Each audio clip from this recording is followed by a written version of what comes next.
Study IQ IAS, अब तैयारी हुई affordable. Air India flight 182 Kanishka plane crash. Welcome to study IQ। मेरा नाम है आदेश सिंह।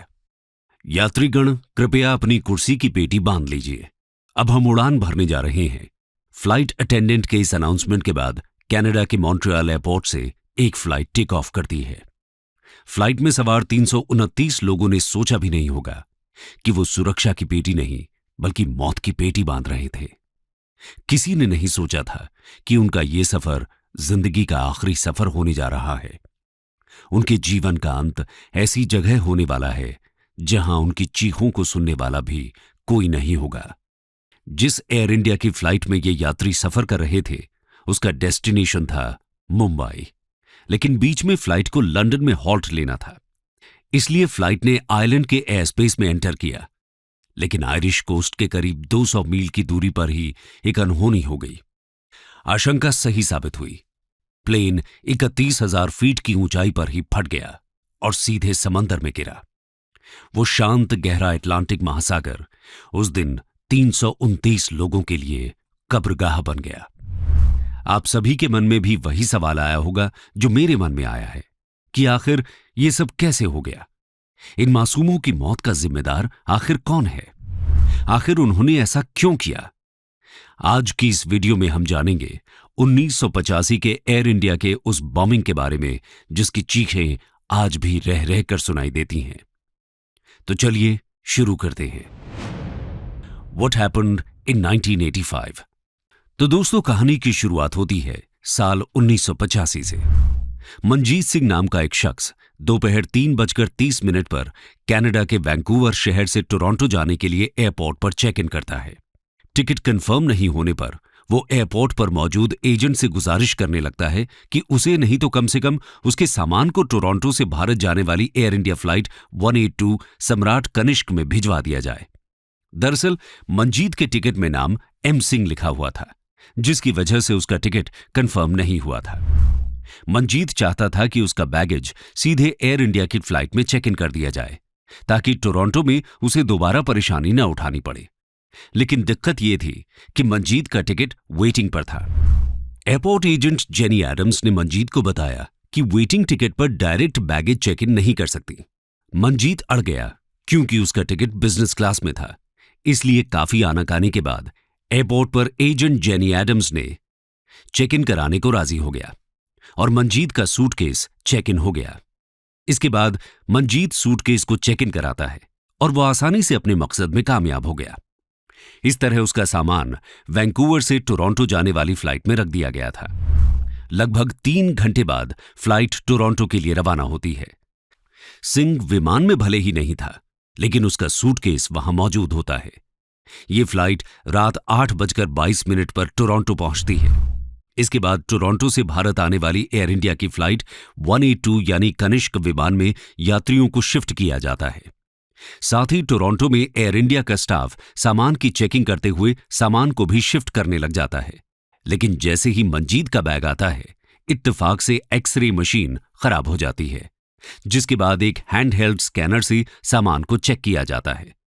इस दौरान मंजीत के बैग के पास हल्की सी बीप की आवाज भी आती है, लेकिन कर्मचारी उसे इग्नोर कर देते हैं।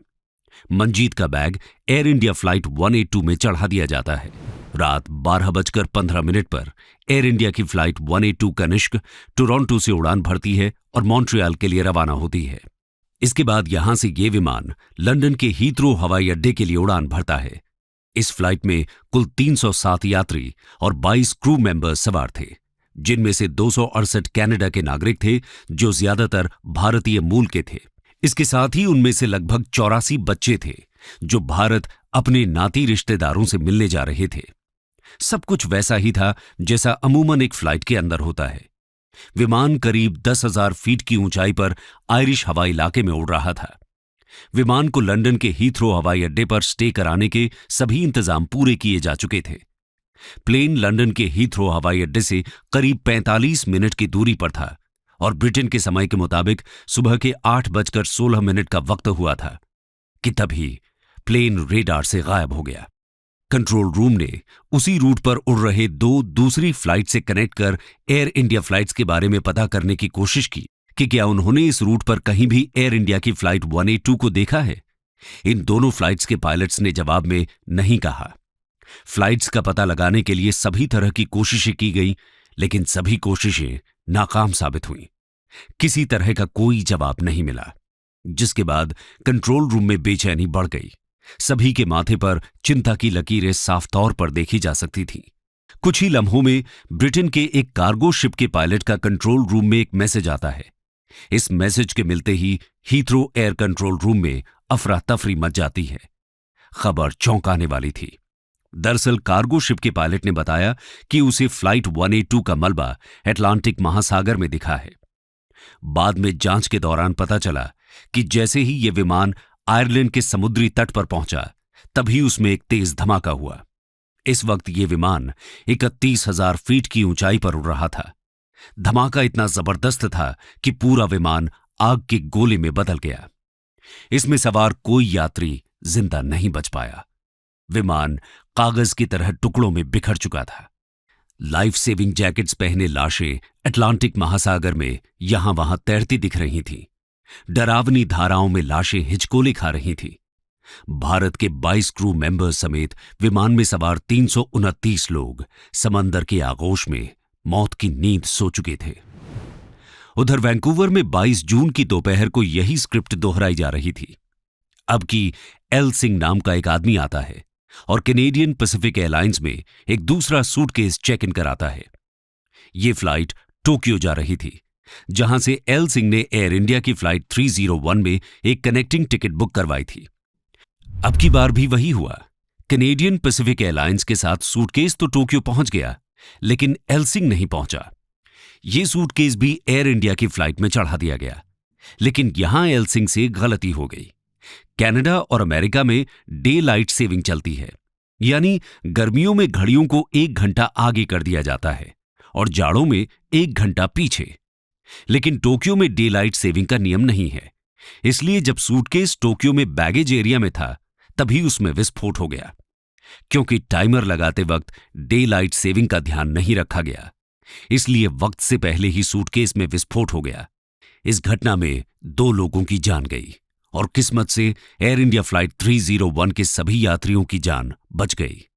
जिस समय टोक्यो में विस्फोट की खबर आई, एयर इंडिया फ्लाइट 182 यानी सम्राट कनिष्क आयरलैंड के आसमान में थी और लंदन की ओर जा रही थी, इसलिए इस खबर के बारे में किसी को नहीं पता था। लेकिन कुछ ही समय बाद यह खबर सामने आई। खबर मिलते ही बचाव दल ने अपना अभियान शुरू किया। विमान का मलबा बीच समंदर में फैला हुआ था। जब तक बचाव दल पहुंचा, उन्हें सिर्फ 141 लोगों की लाशें मिल पाईं, जिनमें नवजात बच्चे भी थे। बाकी बचे लोगों को समंदर की लहरें दूर ले गईं और उन्हें कभी खोजा न जा सका। पोस्टमार्टम में पता चला कि कुछ लोगों की जान ऑक्सीजन की कमी से हुई, तो कुछ लोग पानी में डूबकर मरे थे। यह धमाका उस वक्त का एविएशन से जुड़ा सबसे बड़ा आतंकी हमला था। 329 बेगुनाह लोगों की मौत का आरोप कनाडा से ऑपरेट किए जाने वाले खालिस्तानी आतंकियों पर लगा था। What did the investigation encounter? इस घटना के बाद तहकीकात शुरू हुई तो पूरी कहानी का पर्दाफाश हुआ कि आखिर कैसे इस आतंकी साजिश को अंजाम देने के लिए फ्लाइट्स को निशाना बनाया गया था। कैसे हुई थी इस आतंकी हमले की प्लानिंग और कौन था आतंकी हमले के पीछे। दोस्तों, ये जानने के लिए हमें थोड़ा पीछे जाना होगा। 1985 जून के शुरुआती हफ्ते में राजीव गांधी अमेरिका का दौरा करने वाले थे। तभी ऑपरेशन ब्लू स्टार की पहली बरसी भी आने वाली थी, इसलिए अमेरिका और कनाडा में राजीव गांधी की सुरक्षा का कड़ा बंदोबस्त किया गया था। कनाडा में बब्बर खालसा नाम के एक आतंकी संगठन पर खास नजर थी, जिसका हेड था तलविंदर सिंह परमार। साल 1970 में तलविंदर पंजाब से कनाडा आया था, जिसके कुछ समय बाद उसने वहां की स्थायी नागरिकता ले ली। 1978 में उसने बब्बर खालसा इंटरनेशनल की शुरुआत की। ये एक चरमपंथी सिख संगठन था, जिसकी मांग थी सिखों के लिए एक अलग देश, खालिस्तान की। साल 1981 में तलविंदर ने पंजाब पुलिस के 2 अफसरों की हत्या कर दी थी, जिसके बाद 1983 में जर्मनी में उसे गिरफ्तार कर लिया गया था। जहां उसने कुछ दिन जेल में बिताए और 1984 में रिहा होकर वापस कनाडा आ गया। इसलिए भारत सरकार ने उसके एक्स्ट्रेडिशन की कोशिश की, लेकिन कनाडा सरकार राजी नहीं हुई। राजीव गांधी के दौरे से कुछ समय पहले ही कनाडा सीक्रेट पुलिस ने तलविंदर पर नजर रखना शुरू कर दिया था। उन्होंने पाया कि तलविंदर कुछ लोगों से मुलाकात कर रहा था। इनमें से एक शख्स का नाम था इंदरजीत सिंह रियात। कुछ और लोगों के नाम भी शामिल थे, मसलन हरदीप सिंह जोहल, जो एक स्कूल में जैनिटर का काम करता था, रिपुदमन सिंह मलिक, जो कनाडा की सिख कम्युनिटी में काफी रसूख रखता था और खालिस्तान आंदोलन से अंदर तक जुड़ा था। इसके अलावा एक और शख्स था अजैब सिंह बागरी। 84 सिख दंगों के बाद बागरी ने एक भाषण के दौरान कहा था कि वो 50,000 हिंदुओं की हत्या कर बदला लेगा। ये सभी पुलिस के रेडार पर थे, लेकिन राजीव गांधी का दौरा खत्म होते ही पुलिस ने इन पर नजर रखना बंद कर दिया। यहां कनाडा की सुरक्षा एजेंसियों से भारी चूक हुई। वो माहौल की गंभीरता को समझने में चूक कर गए। इसके साथ ही कनाडा के कई गुरुद्वारों से खालिस्तान जिंदाबाद के नारे लगाए जा रहे थे। खुलेआम बब्बर खालसा संगठन एयर इंडिया में यात्रा न करने की चेतावनी जारी कर रहा था। इसके बावजूद कनाडा की सुरक्षा एजेंसी इस बात का पता तक नहीं लगा सकी। इतना ही नहीं, इस घटना से पहले परमार ने खालिस्तानियों की एक मीटिंग में कहा था कि एयर इंडिया के प्लेन बीच आसमान से टपकेंगे। इसकी जानकारी होने के बावजूद घटना से पहले और बाद में परमार पर कोई कार्रवाई नहीं की गई। कनाडा की पुलिस चुपचाप उसे इस तरह की चेतावनी देते हुए देखती रही। यहां तक कि घटना से 2 हफ्ते पहले रॉ ने कैनेडियन सुरक्षा एजेंसियों को इस मामले में आगाह भी किया था। यह भी बताया था कि प्लेन पर हमला हो सकता है, लेकिन फिर भी उन्होंने इस मामले में चूक की। प्लेन अटैक के दिन यानी 23 जून तक पुलिस ने तलविंदर सिंह परमार का फोन टैप किया हुआ था। हमले के 4 दिन पहले उन्होंने फोन पर तलविंदर को किसी को कहते सुना, कहानी लिख दी है। दूसरी तरफ से जवाब आया, नहीं। इस पर तलविंदर ने जवाब दिया, लिख दो। हमले के 1 दिन पहले तलविंदर के पास एक और कॉल आया, जिसमें दूसरी तरफ से कहा गया, कहानी लिख दी है, देखना है तो आ जाओ। दूसरी तरफ से बोलने वाले शख्स का नाम था हरदीप सिंह जोहल, और कहानी लिख देने से यहां मतलब फ्लाइट में टिकट बुक कराने से था। बम तैयार करने की जिम्मेदारी थी इंदरजीत सिंह रियात की। ब्रिटिश कोलंबिया में रहने वाला इंदरजीत ऑपरेशन ब्लू स्टार के बाद सबसे कहते हुए घूम रहा था कि भारत से बदला लेना है। उसने बाकायदा बम बनाने का सामान भी लोकल स्टोर से ही खरीदा, लेकिन इस पर किसी ने ध्यान नहीं दिया। जांच में सामने आया कि बम सूटकेस के अंदर फिट करके कॉकपिट के एकदम नजदीक रखा गया था, क्योंकि सबसे ज्यादा नुकसान कॉकपिट वाली साइड में ही हुआ था। विमान का ब्लैक बॉक्स धमाके में तकरीबन नष्ट हो चुका था। कॉकपिट की तरफ बैठे अधिकतर लोग विस्फोट के साथ ही आसमान में मारे जा चुके थे, और जो कॉकपिट से दूर बैठे थे वो समंदर में गिरे, लेकिन पानी उनकी कब्र बन गया। भारत सरकार ने भी इस घटना की जांच के लिए एक अलग से कमेटी बनाई थी। पूर्व जज BM कृपाल के नेतृत्व में बनी इस कमेटी ने अपनी रिपोर्ट में कहा था कि इंजन की खराबी नहीं, बल्कि आतंकी हमले में एयर इंडिया का विमान 182 हादसे का शिकार हुआ। इस घटना का मास्टरमाइंड बब्बर खालसा इंटरनेशनल के नेता तलविंदर सिंह परमार को बताया गया था, जिसके बाद 8 नवंबर 1985 को रॉयल कैनेडियन माउंटेड पुलिस यानी RCMP और intelligence service air India bombing case में बब्बर खालसा इंटरनेशनल संगठन के हेड तलविंदर सिंह परमार और इंदरजीत सिंह रियात के घर पर रेड डालती है। उनकी गिरफ्तारी की जाती है। तब तक इस घटना में उन दोनों के हाथ होने के कई तरह की बातें सामने आती हैं। इसके बावजूद सबूतों की कमी बताकर दोनों को छोड़ दिया जाता है। केवल रियात पर $2000 का जुर्माना लगाया जाता है, वो भी किसी दूसरे मामले में। इसके बाद रियात इंग्लैंड में जा बसा। फरवरी 1988 में एक बार फिर आरोपी इंदरजीत सिंह रियात, जो पेशे से एक मैकेनिक था, उसे गिरफ्तार किया जाता है। उसे नारेटा हवाई अड्डे पर हुए धमाके का दोषी पाया जाता है। उसे कनाडा लाकर ट्रायल शुरू किया जाता है। जांच के बाद उसे 10 साल की सजा सुनाई जाती है। 2001 में रियात पर फिर से एयर इंडिया बॉम्बिंग के मामले में आरोप तय किए गए। 2003 में कोर्ट ने उसे दोषी पाया और उसे 5 अतिरिक्त साल के लिए सजा सुनाई। एयर इंडिया की बॉम्बिंग की इस दर्दनाक घटना के पहले से ही कनाडा की सीक्रेट सर्विस परमार और इंदरजीत सिंह पर नजर रखे हुए थी। 23 जून को हुई इस घटना से पहले 4 जून को कनाडा की सीक्रेट सर्विस ने दोनों को वैंकूवर आइलैंड के एक जंगल में जाते हुए देखा था। रिपोर्ट के मुताबिक यहां उन्होंने विस्फोट का टेस्ट किया था। हालांकि सीक्रेट सर्विस ने इसे एक गन शॉट समझा और इसकी जानकारी पुलिस से शेयर नहीं की। इस घटना में परमार का नाम सामने आने के बाद सीक्रेट सर्विस ने कहा था कि उन्हें सिर्फ दोनों खालिस्तानियों की जानकारी रखने के निर्देश दिए गए थे, न कि उन पर कार्रवाई करने के। कनाडा से रिहा होने के बाद परमार पाकिस्तान चला गया। वहां से वो साल 1992 में भारत पहुंचा। यहां मुंबई में एक पुलिस एनकाउंटर में उसकी मौत हो गई। सीबीसी न्यूज के मुताबिक मौत से कुछ समय पहले परमार पुलिस की हिरासत में था और उससे एयर इंडिया बॉम्बिंग के बारे में पूछताछ की गई थी।